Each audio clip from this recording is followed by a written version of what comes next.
Hello, Mark here. How are you? All right? Good. Quite pleased to hear that. Now then, as promised, I said I was going to do some watercolour work.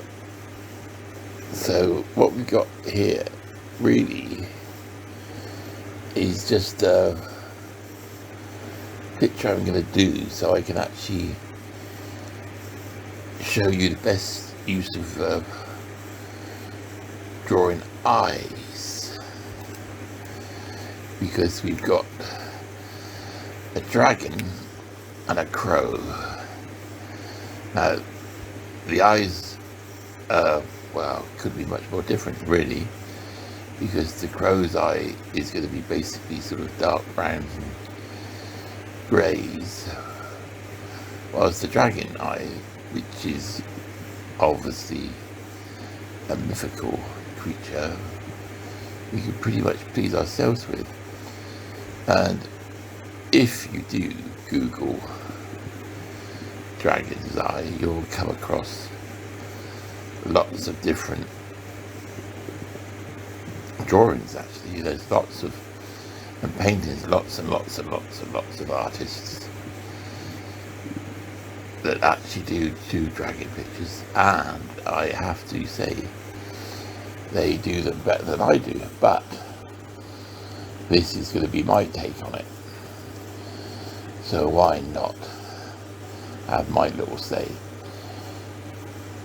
So we got the trusty Murky palette. I was thinking about this palette the other day, and actually some of these colours have been on here sort of more than 20 years, I would think. But anyway, that's beside the by really. The brush I'm using is a Zero Rigger, what they used to call riggers. They're basically a long thin brush that they used to use for painting the rigging on ships, hence rigger.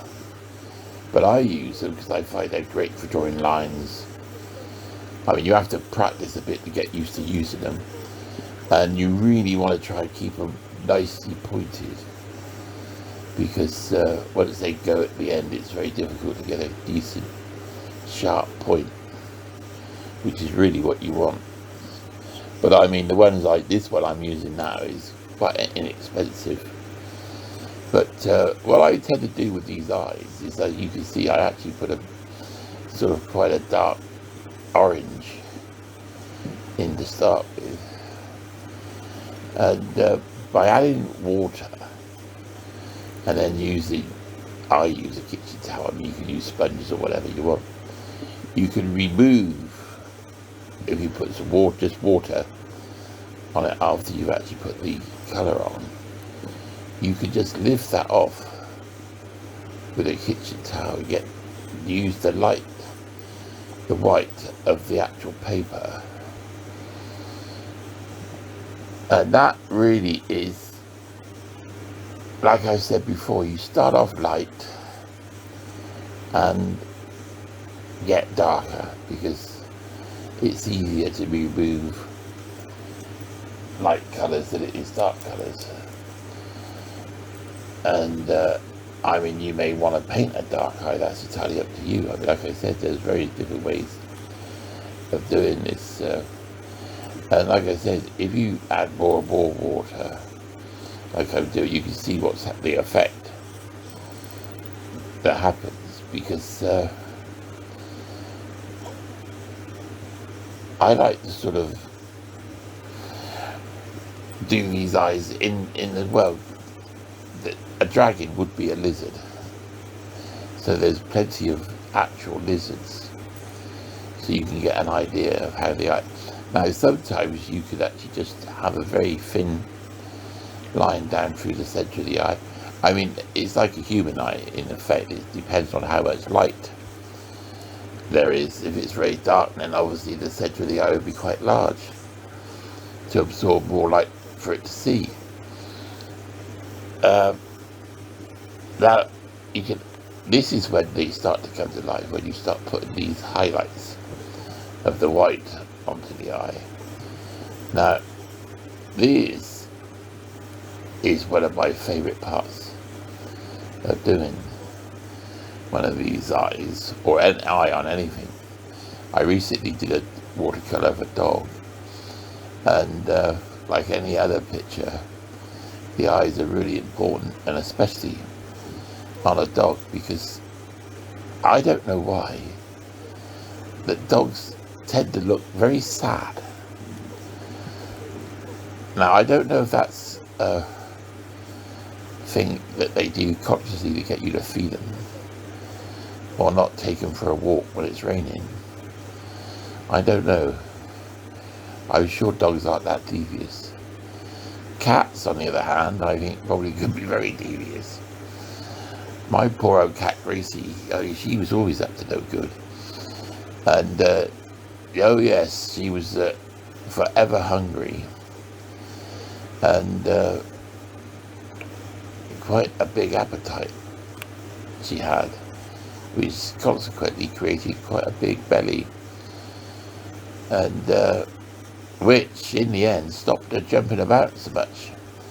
And despite not feeding her so much, didn't seem to have any use at all, because the trouble is, I mean, when I used to live in town, my cats used to go out at night, and of course I had takeaways just across the road, and the lovely drunk people of Yeovil on a Saturday, Friday night would just chuck all their food. Well, quite often they just drop it because they couldn't hold on to it.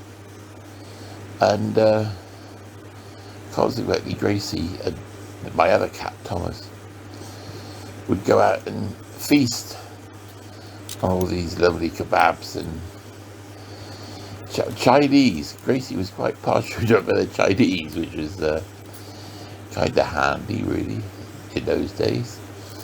But Thomas, not so much. He quite enjoyed Indian.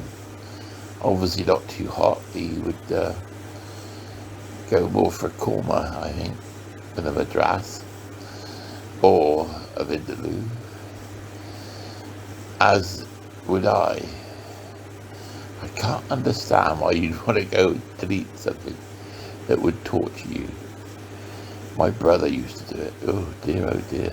Anyway, I digress, as I usually do. Let's get back. Now, like I said, I start off light, and then you can see that I've been using my trusty propelling pencil to add in the effect of the scales. Now, what I will probably be inclined to do is use the pencil rather than the brush for the scales. I will use some brush work in some parts to make them darker and heavier. But I mean, really, like I said before, with dragons, you can pretty much please yourself, because this dragon has got almost like a beak. But you can pretty much do whatever you like. I mean, I'm not too worried about what this dragon's face and that looks like, because basically the primary reason for doing it is to actually show you how I do the eye, which is not finished, but it's getting there. Because what I will do, you'll notice, as I go through this painting, I will tweak constantly, and change things. I don't think the actual overall shape now will change much, but the way I sort of tend to think of a dragon's head is kind of a cross between a horse and a bird,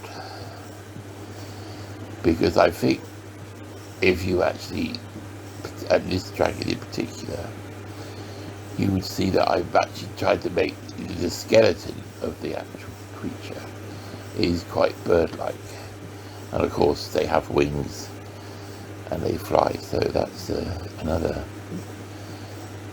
thing in the bird box. so to speak. Now, I'm not going to get a lot more of this done, but I will come back and actually do a bit more to this so you could actually see the finished project. I might actually stagger it because this is on time lapse now. I mean, I've speeded up the film to 4 times, so it was a 45-minute video in real time. It takes time. Anyway, I hope you've enjoyed having a look at this, how I do this. And if you have, please subscribe. And I will be back. And I shall be drawing some more. And like I said, I will be finishing this off because I want to do the crow's eye and give you a bit of a idea of how I draw crows. Like I said, there are lots of other people posting film clips and things that you can have a look at. I constantly check out other people's work because I'm continuously learning and you never stop.